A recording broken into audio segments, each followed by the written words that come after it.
Praise the lord. సహోదరులు భక్సింగ్ గారి అనుభవంలో దేవుడు తనకు బయలుపరిచిన దైవ మర్మములు.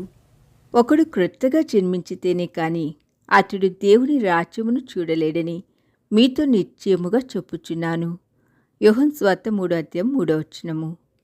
దేవుని స్వరమును విని సౌలు పౌలుగా మార్చబడిను. అపొస్తలుల కార్యములు 9:3. అతడు దమస్కునకు పోవు మార్గంలో ఒక వెలుగును చూచెను. అది సూర్యకాంతి కాదు కాని దైవ వెలుగు. సౌలు ఆ వెలుగును చూచినప్పుడు నేలను పడెను.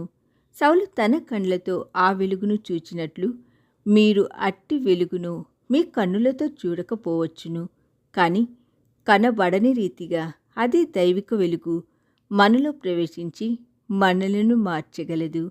యేసుక్రీస్తు ప్రభు లోకమునకు వెలుగై ఉన్నాడు. మన అంతరంగ పరిస్థితిని బయలుపరచుటకు ఆయన దైవిక వెలుగై ఉన్నాడు. బహిరంగముగా కనబడని పాపములన్నీ దైవిక వెలుగులో బయలుపరచబడును. బాహ్యముగా ఏ వెలుగును నేను చూడకపోయినప్పటికీ ఈ వెలుగు నాలోనికి ప్రవేశించి నా నిజ స్థితిని బయలుపరిచెను.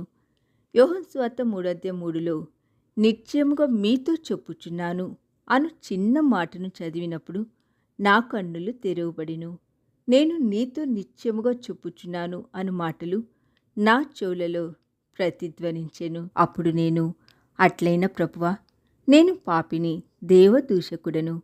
నేను 1919 బైబిల్ని చింపినవాడను అని ఒప్పుకొంటిని. నేను మోకరించి తిని మరియు నేను సంపూర్ణముగా మరిచిపోయిన గత పాపములన్నిటినీ చూడగలిగి తిని. సౌలుకు కూడా ఇదే విధముగా జరిగెను. అతడు తన స్వంత జ్ఞానముతో దేవుని వెంబడించుచుండెను. తన అంతరంగ పరిస్థితిని తాను గ్రహించినవాడు కాడు. కానీ దైవ వెలుగు తనలో ప్రవేశించినప్పుడు తన శరీరమునందు ఏ మంచియూ లేదని అంగలార్చెను. అయితే ప్రభువైన యేసుక్రీస్తు, నీవు తెలియక నా పనికి హాని కలిగించుచున్నావని క్లుప్తముగా చెప్పెను. దేవుని వెలుగు మనలో ప్రవేశించినప్పుడే మనము దేవుని పనికిని మనకును ఎంత హాని కలిగించుచున్నామో ఎరగగలము.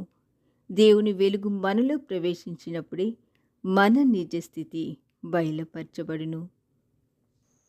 ఈ దిన ధ్యానము మనందరి ఆత్మీయ జీవితమునకు ఆశీర్వాదకరముగా ఉండునుగాక. ఆమేన్.